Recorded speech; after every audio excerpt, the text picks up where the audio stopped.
नमस्कार। मातृशक्ति और पितृशक्ति में आज के परिप्रेक्ष्य का एक बहुत संवेदनशील विषय है जिसमें मैं व्यथित भी हूँ और देख करके देश की स्थिति को उस पर मुझे कुछ बोलने का मन कराया कि आज ऐसी विषम परिस्थितियों में जो ये कोविड-19 कोरोना वायरस का जो स्थिति है और इससे जो फेस कर रहे हैं हमारे देश के लोग कितने निष्ठुर, असंवेदनशील और गैर जिम्मेदार, केवल अपने लाभ के लिए ही सोचते हैं।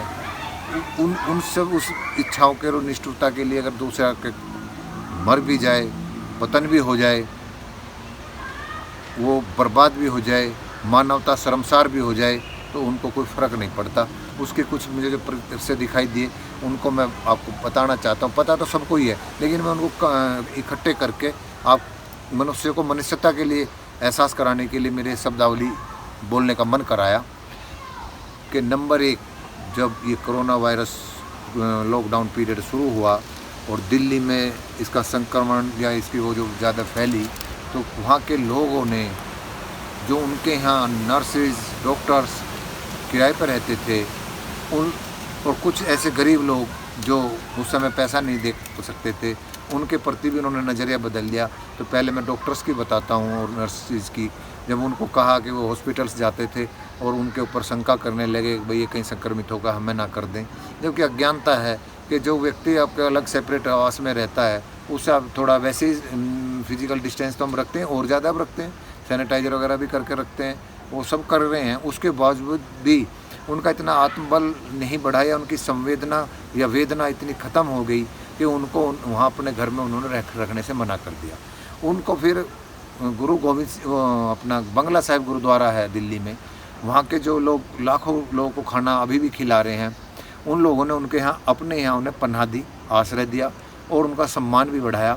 वो पूरा टीवी पे आया। फिर उस बात से प्रभावित होकर के जो जितने भी हमारे मेडिकल संस्थान हैं, एम्स है, मेदांता है या RML है, अन्य अन्य जो भी हैं भिन्न भिन्न हॉस्पिटल्स हैं, उन्होंने उनके जो मुखिया हैं उन लोगों ने आकर के उनको सम्मानित किया, थैंक यू बोला, मानवता का परिचय देने के लिए उनका बहुत कृतज्ञ उनको प्रति संवेदना व्यक्त की। तो उसको मैं देख करके मैं इतना व्यथित हुआ कि देखिए कि जो व्यक्ति आपके यहाँ किराए पे रह रहा है और वो मानव सेवा कर रहा है, अपना भी जीवन दांव पर लगा रहा है और साइंस के वो हैं वे जानकार, तो वे ऐसा क्यों करेंगे कि वे खुद भी संक्रमित हों और तुम्हें भी आके करें।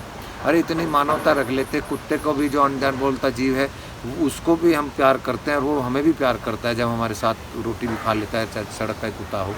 और तुमने इतनी असंवेदनशीलता दिखाई कि उनको अपने घर में रहने से रोका, वो वहाँ जाकर के जाना, क्या तुमने परिचय दिया।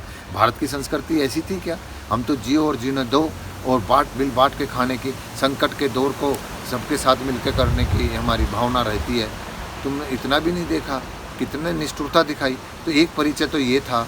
दूसरा परिचय जो ये हमारे लोग मज़दूर हैं जो जहाँ जहाँ रह रहे, जो किसी दुकानदार के, फैक्ट्री वालों के यहाँ, ठेकेदारों के यहाँ, बिल्डर्स के यहाँ, जो भी के नए नए उपक्रम जिसके भी वहाँ काम कर रहे हैं, तो उनको प्रति हमने इतनी भी सहानुभूति नहीं रखी तो इनसे मुंह मोड़ लिया होगा। कोई नहीं तो इतने दूर से चल के सालों से इधर पड़े हैं बेचारे, उनके प्रति सरकार ने तो संवेदना दिखाई, ऐसा नहीं है, लेकिन हम आम आदमियों ने वो फर्जीवाड़ा किया कि खाना खिला दिया, फ़ोटो खिंचवा लिया, लेकिन उनको मानसिक सपोर्ट नहीं दिया। उनसे, उनके परिवार वालों से जो दूर कहीं गाय बगाए जिस भी राज्य गए थे उनको आश्वस्त नहीं किया कि भाई ये जीने का समय है, लाभ का समय नहीं है। हम जैसे हम जी रहे हैं ऐसे आपको जीने के लिए आश्वस्त करते हैं। आपके घर वालों के लिए भी हमसे जो बनेगा हम करेंगे। आप इस समय महामारी के उसमें दूर मत विचलित होइए, मत जाइए, ये व्यवस्था मत फैलाइए। लेकिन कुदरत की अनुकंपा ये देखिए, उनका आत्मबल देखिए, उनकी शारीरिक क्षमता देखिए कि वे सड़कों से चल दिए हैं, पैदल चल दिए, रेल ट्रैक पर मर भी गए हैं, एक्सीडेंट्स में भी मर गए हैं, और लेकिन वे इकट्ठे भी जा रहे हैं। पर ऐसी कोई इस भयंकर बीमारी से भी कोई महामारी उनके द्वारा इस देश में नहीं फैली कि जो विषम परिस्थिति हो जाए। थोड़ा बहुत जो हो रहा होगा वो तो है ही, लेकिन वो चले गए और उन्होंने देश के खिलाफ, सरकार के खिलाफ कोई आक्रोश भी व्यक्त नहीं किया। उनके अंदर राष्ट्रभाव, समर्पण और अपने लोगों से उपेक्षित जिनके यहाँ रहे होंगे उनके प्रति भी कोई उनका एक शब्द नहीं निकला। लेकिन इस निष्ठुर समाज ने उनके प्रति कोई संवेदना नहीं दिखाई। उसी में एक लड़की का और मैं एग्जाम्पल दूंगा गुड़गांव से, मैं ये बताना चाह रहा हूँ कि संवेदनशीलता कितनी महत्वपूर्ण है, और हमारे यहाँ इसके एग्जाम्पल मिलते रहते हैं। लेकिन जो साधन संपन्न लोग हैं, जो लाभ के लिए जीते हैं, अपना ही सोचते हैं, उन लोगों की बिल्कुल भी संवेदनशीलता का परिचय उन्होंने नहीं दिया। वो लड़की अपने बीमार फादर को चोट लगी थी, तो वो विचलित हुई होगी, तो साइकिल से बिहार गई है, 1200 किलोमीटर का रन उसने किया है, हरियाणा से कहीं सी जगह से गई, और उसको लोगों ने अब कितना अप्रिशिएट किया। जो मैं सुखवंशी जी की जो वाणी को मैं इस समय बल दूंगा कि वो जो कहते हैं कि कुछ करो ऐसा कि लिखें लोग, कुछ लिखो ऐसा कि पढ़े लोग, उस लड़की ने ऐसा करके दिखा दिया कि दुनिया के सबसे ताकतवर देश के राष्ट्रपति की बेटी ने उसके लिए 2 शब्द लिखने के लिए मजबूर कर दिया। तो ऐसी बेटी को मैं धन्यवाद और नमस्कार भी करूँगा, नमन भी करूँगा। वो देवी तुल्य है। उस नारी, उस बेटी ने अपने बाप के लिए कितनी संवेदना दिखाई। जो मैं बोलता हूँ कि इनका एहसान हम भूल नहीं सकते, अच्छे हैं बुरे हैं, गरीबी में है या रईसी में है, जैसे भी जिस भी हाल में, उनके प्रति हम कृतज्ञ रहते हैं। और उन्होंने लॉकडाउन के नियम अनुसार भी उल्लंघन ही किया है बेचारी ने, कि उस अपने घर जाने के लिए, अपने घायल पिता को ले जाने के लिए उस साइकिल से सफ़र किया, उसको बैठा के लेगी, और कितनी दूरियां रही होंगी उनकी कुल, और वो उसके बाद भी सुरक्षित भी गई हैं और सब गई हैं। आज उसका सम्मान बढ़ रहा है। तो ऐसा परिचय उन संपन्न लोगों ने नहीं दिया, लेकिन उसने ऐसा परिचय दे करके इस देश का नाम किया है। तो उन गरीबों को देख लीजिए, उन आप संपन्न लोगों, साधन संपन्न लोगों, क्या तुमने परिचय दिया। तो ये मेरी पीड़ा थी। ऐसी में उस पीड़ा का अपने यहाँ भी दर्शन हुआ।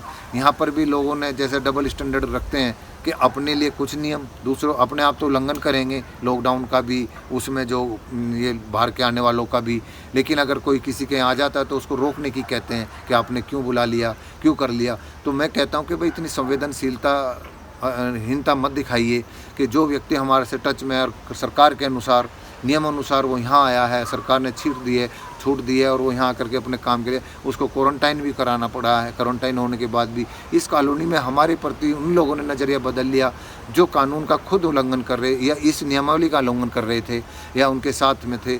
उनका बॉडी लैंग्वेज, उनकी सब कितनी असंवेदनशील थी। तो यहीं से पता चलता। मैं इसको फिर अपने बच्चों से, अपने आसपास में तो यही कहता हूँ, भगवान का धन्यवाद देता हूँ कि ये इस तरह के इंसिडेंट, ऐसी घटनाएं होती रहनी चाहिए आपके जीवन में। इससे आपकी खुद की एनालिसिस हो जाती है कि आप भ्रम में तो नहीं है किसी के।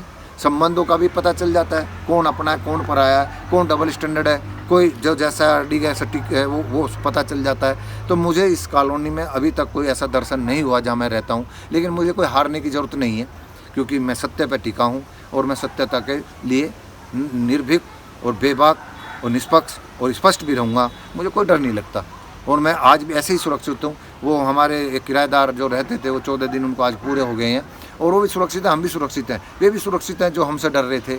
उनको भी मैं इस मैसेज दूंगा कि भैया ऐसा नहीं सोचते, मानवता का परिचय दीजिए। और मैंने उनको एक गाय बगाई इशारा भी कर दिया था कि भैया जो मानव ये कहता है कि आप अच्छी सोच रख करके अच्छा के सोचोगे, अच्छा करोगे, नियत सही रखोगे, कुदरत आपकी मदद करेगी।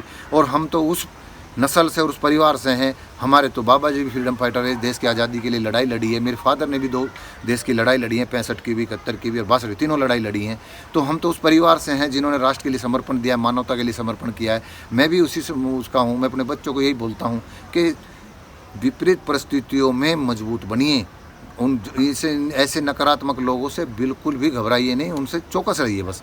तो ये उन पर भरोसा मत रखना, उनको शिष्टाचार मत भूलना, लेकिन भरोसा मत करना। ये मुझे इस सबक ये मिला है। तो मैं इसीलिए बोल रहा हूँ कि मानवता का परिचय दीजिए, अच्छे बनिए, नीयत अच्छी रहेगी तो कुदरत मदद करेगी।